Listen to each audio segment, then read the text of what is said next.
Hello, good morning. This is CapCAN Knows, the official podcast of the Capital Area College Access Network. You might be familiar with our newsletter articles of the same name. We are excited to try something new to engage the community in conversations about college access. I am your host, Jacob Tkachik, an AmeriCorps Vista serving with the Capital Area College Access Network. I'm here with Mr. Jeff Dole, the college and career coach here at CapCAN, who supports young adults in our Pathway to Potential initiative at CapCAN. So let's get started. First of all, Jeff, thank you for being here with me today. And we'll start you off with a quick, easy one. If you could just please tell us a little bit about yourself. Well, thank you, Jacob, for inviting me here today. Yes, my name is Jeff Dole, and I'm a retired teacher. I taught math and science in the Lansing area for several years. And towards the end of my career, I worked as a college and career prep specialist for Ingham Intermediate School District. Personally, I'm married to my wife, Kathy, and she's a teacher as well. We have 2 children, Michael and Rachel's a teacher also. So, Jeff, how did you get involved here with the Capital Area College Access Network? While working with Ingham Intermediate School District, I met Michelle Strauss. She's the director of CapCAN, and we collaborated on several projects together. We spent a couple of years working on the Launch Your Dream event that's now quite popular in this area. All right, cool. So, as I said in our little introduction, that you are the head career and college coach here at CapCAN, specifically with our Pathway to Potential initiative. Could you please explain to the audience what the Pathway to Potential initiative is and what CapCAN hopes to accomplish through it? Sure. Well, the Pathway to Potential initiative is a new initiative in this area. It's a regional initiative, so it includes Ingham County and beyond that, actually. And it's designed to help disconnected youth ages 16 to 24 actually kind of get reconnected, either finding them full-time employment or getting them back into college. So we know that in this area, there are many youth who, after they graduate high school, they just need a little bit of help, and that's what we're here to do, is to serve them by getting them reconnected to what their dream is. So, kind of sticking with the disconnection and trying to reconnect these youth in the area, why do you believe it is important to reconnect these young adults to their communities, their higher education, and the workforce? Well, that's a great question.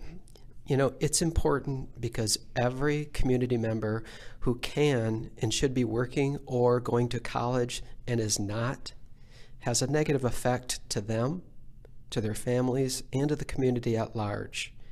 It affects our economy, it affects our crime rate, and it affects the health of our community when we don't have students fully engaged in what they have as a purpose to be. I couldn't agree more, Jeff. So in regards to getting them reconnected, what is the best way for young adults to get connected with you, us, and the Pathway to Potential initiative? Well, the best way for them to get connected with me is whatever is easiest for them. So we have a lot of promotional materials that we share within the community, and if a student wants, they can call me, they can text me, they can email me, whatever way that they can find me so that I can then connect with them is the best way. So I'm available.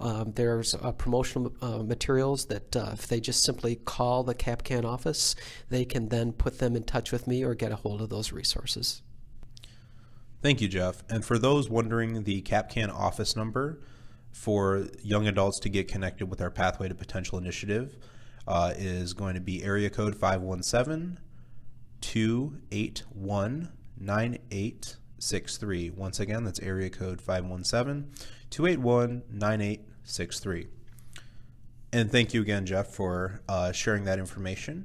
So another question, can you describe the impact that the Pathway to Potential program has had on some of the young adults that have taken part in your coaching services or in the coaching services that you have provided them? Sure. The impact that I've had on students is as unique as each student. I believe that I've made a positive impact on my students, so this might be a better question to ask of them. In fact, We actually did that. We convened a group of students this past spring and asked about that impact. And they all shared that, the one-to-one support that I provided was beneficial. So, really what I think they were saying is that someone spent the time to listen to them and to help them and really cared for them in terms of helping them find whatever it is that they're looking for. So, for me, it's about building a relationship of trust, and I think that's what is the key to my success in working with them, is that I listen a lot, and then based on what they say, that's my marching orders. I try to then help them succeed based on what they want. And so yeah, I think I've been successful and helpful, and we'll see down the road whether or not that continues. All right, awesome. Thank you so much for sharing. So what can these young adults who take part in the Pathway to Potential program, what can they expect from both the program and you as their coach? Well, from the program perspective, each student can expect that we're going to provide them the support and the resources that they need to move forward in their career or college plans.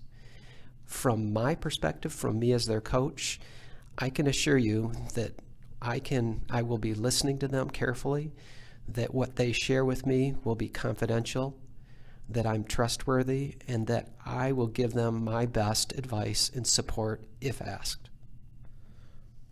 So it seems like you might have a unique perspective, playing the role of a coach rather than a teacher, employer, or a supervisor. So with this perspective, and while working with these young adults, have you made any interesting observations you'd be willing to share with us today? Yeah, there's a couple of things that I've noticed. One is communication style. I thought when I started working in this project that probably I would be emailing and making a lot of phone calls, but really that's not the preferred way that a lot of our young adults want to communicate. More of it's by text, and I'm okay with that. It's something that I've realized. But something more important that I've noticed, and that is whether they are unemployed, underemployed, or not in school, that does not mean by any means that they are unskilled. Truthfully, a lot of them are great problem solvers, effective communicators, and survivors because they've had to be. And that's just one of the things that I've really learned is that, they're really skilled, and recognizing those skills is really an asset to them, and I kind of help them understand that really will help them move forward if they have that skill set already. Well, thank you for sharing those perspectives. So kind of going along with the theme of survivors and challenges, a lot of people, when they experience challenge, they tend to be stopped in their tracks, whether it's like a roadblock or you have to take a detour. And for young people especially, learning to take care of those challenges is a huge part of growing up and developing as a person. So how do you help the young adults you work with maintain their enthusiasm and drive when they're experiencing challenges in their lives? Well, that's a great question as well. Here's what I believe. When they are successful, you acknowledge that. You show them when they're successful and kind of praise them for that. The other is that letting them know when they're displaying skills that are valuable and showing them what those skills are. So as I mentioned before, they have a lot of skills, but just helping them realize what those are. Oftentimes just saying, I believe in you is really important. Being a little bit positive and affirming of who they are and what they're about really goes a long ways. And here's the other thing. This is kind of central to what I believe about coaching. When I coach a student, I don't do it. So what I mean by that is I help them find employment or help them develop the skills, but I don't actually get them the job. They do that, and they celebrate their successes and accomplishments. So really, I coach and help them be successful. Very awesome. Thank you so much for sharing that. So kind of sticking along with the theme we've been going on, do you have any memorable moments or a memorable moment that you'd be willing to share with me and our audience while working with one or a couple of our young adults in our program? Oh, sure. I have two examples, though, when I talk about my students, I mentioned earlier the issue of confidentiality. I can't share with you their names, so I'm going to kind of hold that back. But, there have been many moments where I think it's been very memorable to me and that I think I've had an impact on students.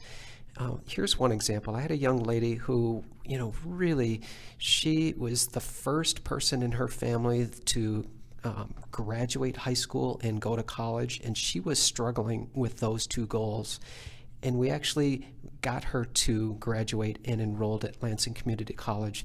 But what was noteworthy to me was when she finally was accepted at LCC and started there, her mother and her grandmother came up to me and really said how grateful they were for me to help them out.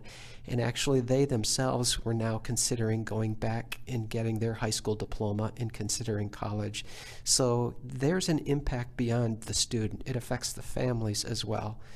There's one example, and I could tell you very quickly, there's another example. I had a young man who had some real personal problems.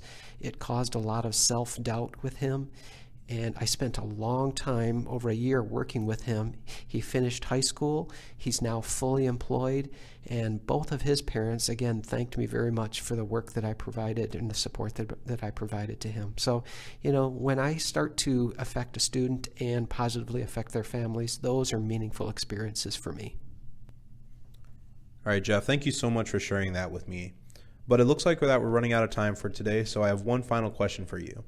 And so to kind of build this up, we end every interview that we do with CapCAN Knows, where you would state your name and what do you know. So I ask you, Mr. Dole, who are you and what do you know? Oh, well, okay. My name is Jeff Dole, and I know that everyone has a purpose and adds value to their community, but sometimes they just need a little bit of help to figure that out.